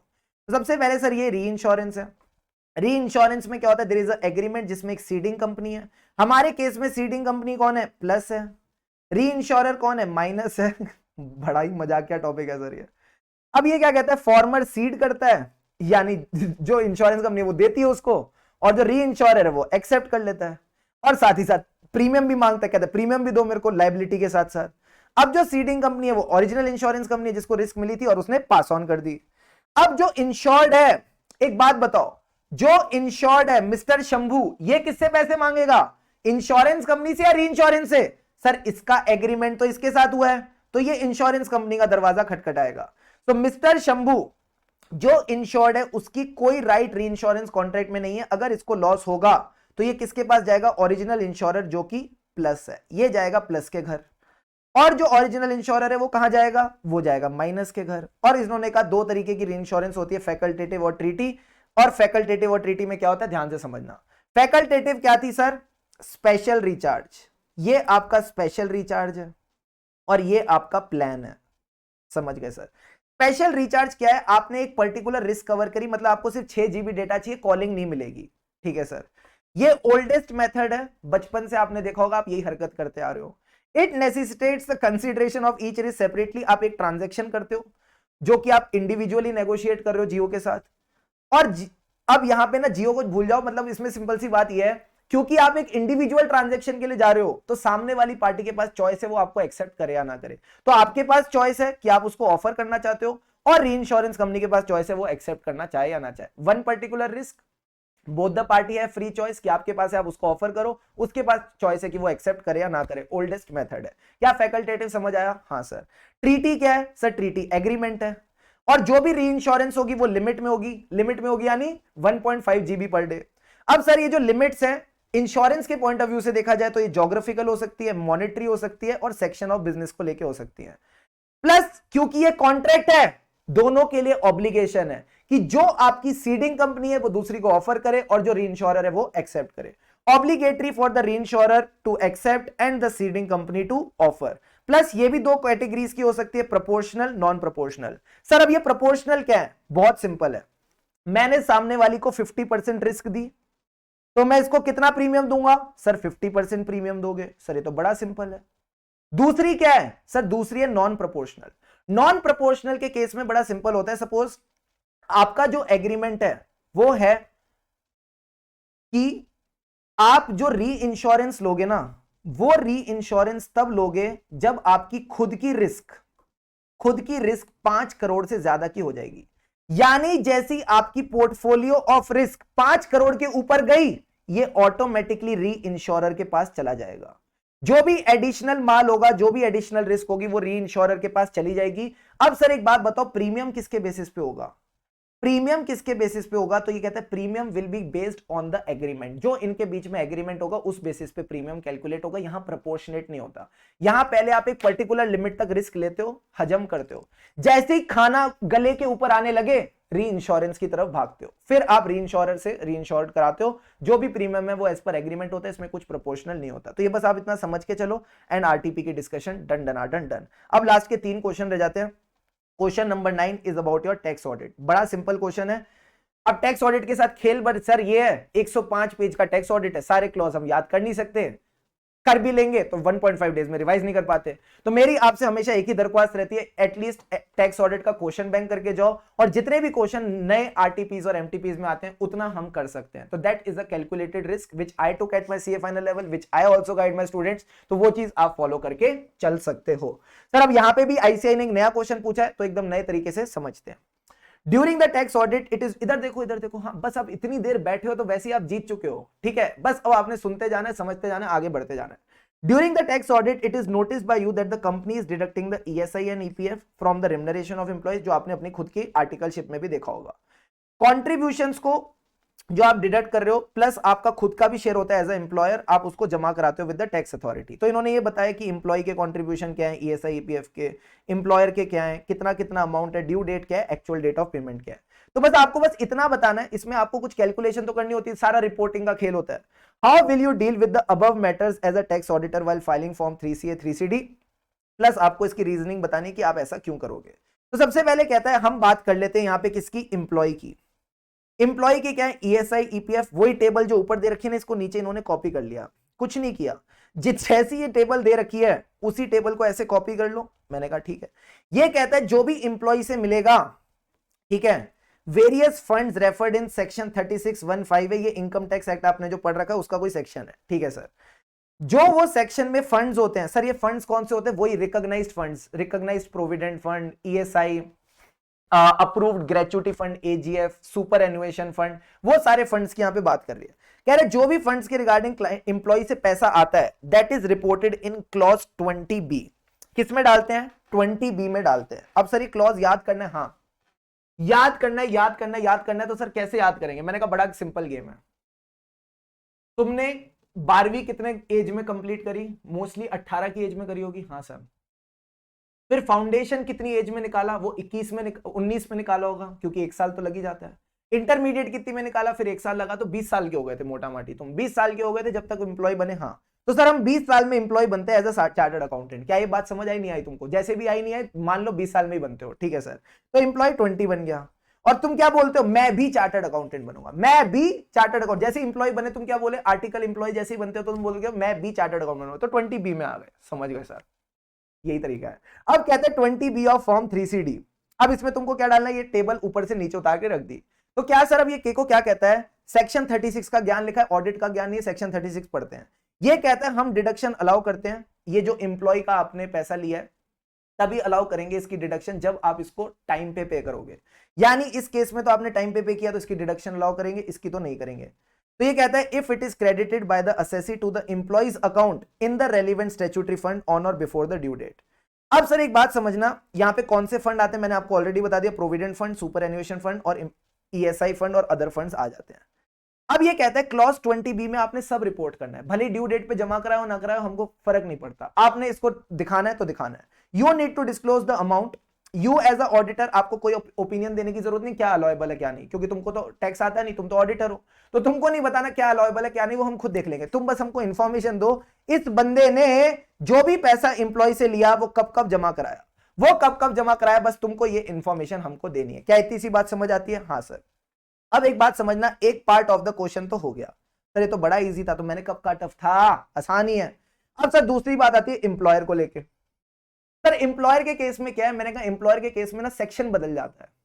एम्प्लॉयर के केस में आपका लगता है एक सेक्शन नंबर 43B, 43B वाला जो सेक्शन है वो सिर्फ सेक्शन 43B क्या कहता है, जो भी आपके कॉन्ट्रीब्यूशंस होते हैं ना टू दिस फंड्स, या आपके कोई इनडायरेक्ट टैक्स के पेमेंट होते हैं, कोई कंट्रीब्यूशन टू दीज फंड्स होते हैं, इनकी आपको डिडक्शन तभी मिलती है जब आप इनको पे करते हो before your due date of filing of return. देखो क्या कहता है, employers contribution to various funds as ESI EPF are to be reported under clause 26 of form 3CD।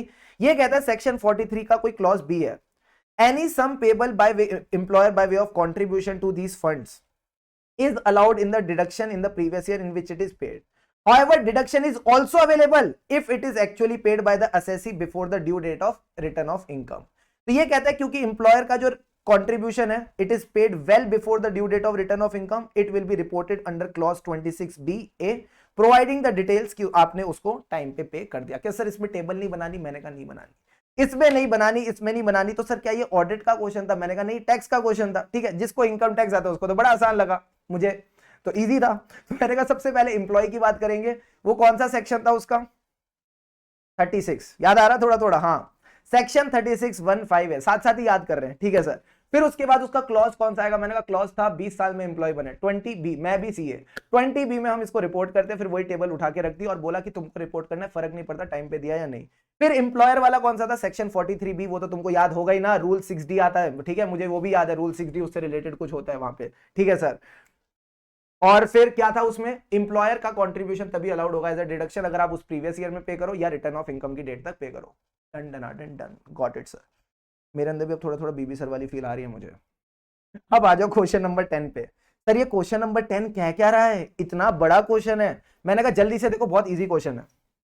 PKS and Associates are the auditor of a listed company जिनकी aggregate date burden 10,000 crore. मैं तुमको सीधा सीधा बताऊं क्या है ये क्वेश्चन? नहीं सर क्वेश्चन रीड कराओ तभी तो फील आएगी। मैंने कहा ठीक है। Company defaulted due to the failure of corporate governance across all its group companies and window dressed its financial. Company ने बैंड ही बजा दी। Further upon the receipt of report from the registrar of companies, MCA directed SFIO आयो इधर आओ और जाके आप इन्वेस्टिगेट करो। SFIO ने इन्वेस्टिगेशन करी और पता चला ऑडिट फर्म ने फ्रॉड रिपोर्ट नहीं किया।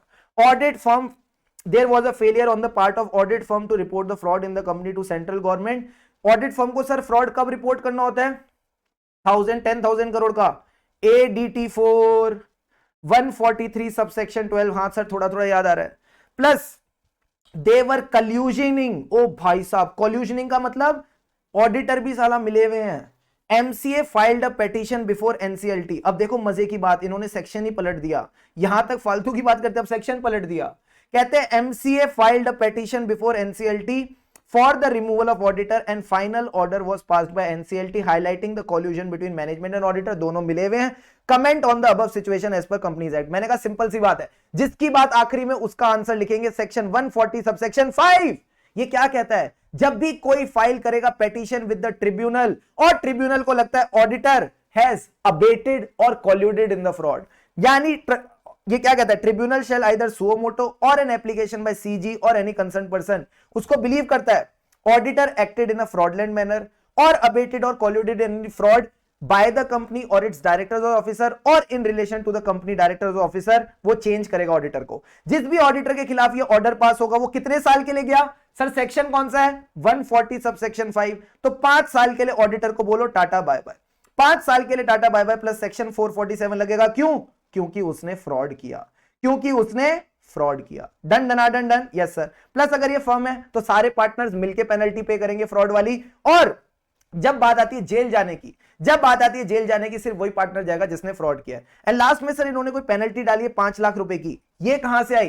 तो मैं आपको हिंट देता हूं, कंपनी ऑडिट वाले नोट्स खोल के देखना आपने, वहां पे सेक्शन 143(12) के एंड में मैंने भी पेनल्टी दे रखी है। सर क्या बात कर रहे हो? हां, अगर आपने 143(12) की फ्रॉड की रिपोर्टिंग नहीं करी और ये कोई लिस्टेड कंपनी है तो पेनल्टी पता है कितनी है? 5 लाख रुपए जो इन्होंने ये दे रखी है। और अगर ये कोई अदर कंपनी है तो इस केस में 1 लाख रुपए की पेनल्टी है। तो क्या ये पेनल्टी याद करनी है? मैंने कहा वैसे नहीं करते, बट अब क्योंकि RTP में पूछ लिया तो याद करके जाना, याद करके जाना। अब आता है सर क्वेश्चन 11 और क्वेश्चन नंबर 12।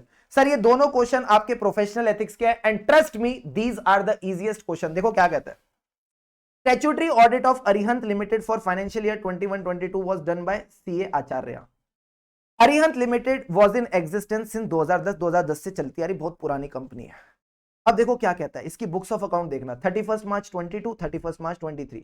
31 मार्च 22 का क्या है सर? ऑडिटेड है, प्रोविजन फॉर ऑडिट फीस है कुछ 1 लाख रुपए जो इसने पे नहीं करी है, प्लस इसकी इक्विटी शेयर कैपिटल और रिजर्व्स एंड सरप्लस अगर आप देखोगे तो बैंड बजी पड़ी है, -3 लाख रुपए इसके पास है, पैसे ही नहीं है। CA नेमी खुश हो रहे हो? CA Nemi accepted the statutory audit of Arihant limited in spite of the fact कि पुराने ऑडिटर की फीस पेड नहीं है। अब जल्दी से बताओ सारे बच्चे, जल्दी से बताओ, क्या नेमी ने पुराने वाले के साथ गलत किया? क्या नेमी ने पुराने वाले के साथ गलत किया? हां, तो ये कहां गिल्टी होगी? चैप्टर 7 में। कहां गिल्टी होगी? Chapter 7 of council general guideline जो कहता है अ CA in practice shall be guilty अगर वो ऑडिट एक्सेप्ट करे अगर पुराने वाले के साथ गलत हुआ है। बट मैंने कहा रुको रुको जरा, सबर करो गेड़ा बेटा। वो पता नहीं क्या नाम बोलती है आंटी, तुम्हें अभी बहुत कुछ सीखना बाकी है। क्या मैंने एक एक्सेप्शन बताई थी? कमोलिका, क्या मैंने तुमको एक एक्सेप्शन बताई थी? हां सर, आपने कहा था अगर कोई यूनिट बीमार है, if it is a sick unit then you can accept. तो क्या नेमी सही निकली? मैंने कहा हां, भाई साहब तुम क्या कहते हो, तुमको क्या लग रहा है सारा मसाला जवान और पठान में है? प्रोफेशनल एथिक्स पे आओ जरा, आओ कभी ऑडिट क्लास में तो तुमको मजे कराए। तो मैंने कहा बड़ा गेम सिंपल है भाई, सिक यूनिट है तो यहां पे सस्पेंस देखो ना, वहां का सस्पेंस में वो मजा नहीं है जो सस्पेंस यहां है। तो ये कहता है कि तुमको क्या लग रहा था वो गिल्टी होगी, बट अगर कोई सिक यूनिट है जिसकी नेटवर्थ नेगेटिव है तो फिर उस पर ये एप्लीकेबल नहीं है, and navy will not be guilty because it is a sick unit. क्या ये बात समझ आई? हाँ सर। सर इसमें क्लॉज क्यों नहीं लिखा? मैंने कहा नहीं लिखा, तुम भी मत लिखना अगर इस तरह का कोई क्वेश्चन आता है। और जनरली जब भी काउंसिल जनरल गाइडलाइन का क्वेश्चन आ रहा है आई से क्लॉज लिख ही नहीं रहा। पिछली बार maintenance of books of accounts का आया था कि 5 उंगलियों से बुक्स ऑफ अकाउंट बनानी है, चैप्टर 5 नहीं लिखा क्लॉज। इस बार भी ये चैप्टर 7 का क्वेश्चन दिया, क्लॉज नहीं लिखा, तो तुम भी क्लॉज मत लिख के आना, चैप्टर लिख के आना। फिर भी तुमको लगता है टाइम बचता है तो क्लॉज लिख देना, clause 1 part 2 of your second schedule, एक लाइन छोड़ के, ठीक है, so that you are on a safer side. Sir वो वाला क्यों? क्लॉज 1 पार्ट 2 सेकंड शेड्यूल क्यों? क्योंकि वो बात करता है contravention of PRG, provision regulation और guideline, this is a contravention of guideline, तो फिर आप वो क्लॉज भी मेंशन करके चल सकते हो फॉर योर रेफरेंस। बाकी I would do it for a safer side, but हाँ चैप्टर तो मेंशन करना ही करना है। अब सर आते हैं क्वेश्चन नंबर 12, सारे बच्चे मेरे साथ फोकस करके चलना। सीए सुमति, सुमति मतलब अच्छा दिमाग, सीए सुमति पॉजिटिव माइंडसेट, ठीक है। CA Sumati is a practising CA having office in Mumbai, Mumbai people in the house, OP. CA Sumati is the owner of domain cap.net. In order to generate additional revenue, धंधा बनाएंगे aunty, CS Sumati sold this domain name to XYZ Limited for the royalty of 2,25,000। दिल पे हाथ रख के बताओ, दिल पे हाथ रख के बताओ, प्रैक्टिसिंग चार्टर्ड अकाउंटेंट, एक बार अगर तुम प्रैक्टिसिंग चार्टर्ड अकाउंटेंट बन गए तो क्या एक और ऑक्यूपेशन और बिजनेस कर सकते हो? मैंने कहा नहीं। तो क्या मैडम गिल्टी होनी चाहिए? मैंने कहा हाँ। तो कहता है one of the director of XYZ limited contended कि सुमति ने वायलेट कर दिया कोड ऑफ कंडक्ट, इसको क्लॉज 11 नहीं आता, ये भी मेरी स्टूडेंट नहीं थी। CA Sumati responded that there is no violation of code of conduct. नालायक लड़की, कैसे नहीं है? कहती है as selling of domain name is not related to a professional assignment which requires approval of institute. अगर मैं आपको बोलूं, अगर आपने प्रोफेशनल एथिक्स पढ़ रखा है तो बाबू एक बार ना क्लॉज 11 का ना लास्ट पार्ट देख लो जिसमें स्पेशल अप्रूवल का लिखा है। लास्ट लाइन में क्या लिखा है मैं ही दिखाता हूं तुमको, रुको जल्दी से एक बार अपनी बुक पलटो। ये लिखी है ना कुछ स्पेसिफिक रेजोल्यूशन, लास्ट लाइन पढ़ो, एनी अदर बिजनेस और ऑक्यूपेशन। जब आपने आखिरी में बोल दिया एनी अदर बिजनेस और ऑक्यूपेशन तो बचा क्या? मैंने कहा कुछ नहीं। तो इस आंसर में आप पहले क्लॉज 11 लिखोगे, फिर लिखोगे रेगुलेशन 190 है जो बात करती है जनरल और स्पेशल परमिशन की, फिर आप फैक्ट्स ऑफ द केस लिखोगे और बोलोगे क्योंकि इसने जो हरकत करी है ये अदर बिजनेस और ऑक्यूपेशन में आ जाएगी, she is guilty of professional misconduct. धन्यवाद। ठीक है, बचपन में पोयम खत्म हो जाती थी बहुत बड़ी तो उसके बाद क्या बोलते थे? धन्यवाद। I took your 1 hour 17 minutes 40 seconds, but I hope it was fruitful for you. आज हमने ढेर सारे कॉन्सेप्ट डिस्कस करे एंड कहीं ना कहीं आपको भी एक कॉन्फिडेंस आया होगा, जो देखने में अजीब लग रही थी आरटीपी वो अजीब नहीं थी, and that's what is the reality. अगर आप चीजों के साथ थोड़ा टाइम बिताते हो, चीजों को थोड़ा मजे से करते हो, मैं ऐसे ही नहीं बोलता खुशी से पढ़ेंगे तभी आगे बढ़ेंगे, that's the only way of doing it. Tension ले लेके परेशान होके अरे ऐसे नहीं ये भी नया डाल दिया, अरे अरे ये भी नया डाल दिया, क्या कर पाएंगे? बट अगर मजे लेते जाएंगे, खुशी से पढ़ते जाएंगे तो डेफिनेटली आगे बढ़ते जाएंगे। सो खुशी से पढ़ेंगे तभी आगे बढ़ेंगे। अभी तक अगर वीडियो को लाइक नहीं किया तो do give it a like, subscribe the channel और जल्दी से बताना कमेंट सेक्शन में वीडियो कैसी लगी। ठीक है, मजा आया या नहीं आया? Wishing you the best, I hope you make me proud in the November 23 exams and आप जल्दी चार्टर्ड अकाउंटेंट बन के अपना और अपने मम्मी पापा का नाम रोशन करें। ऑल द बेस्ट, लगे रहो।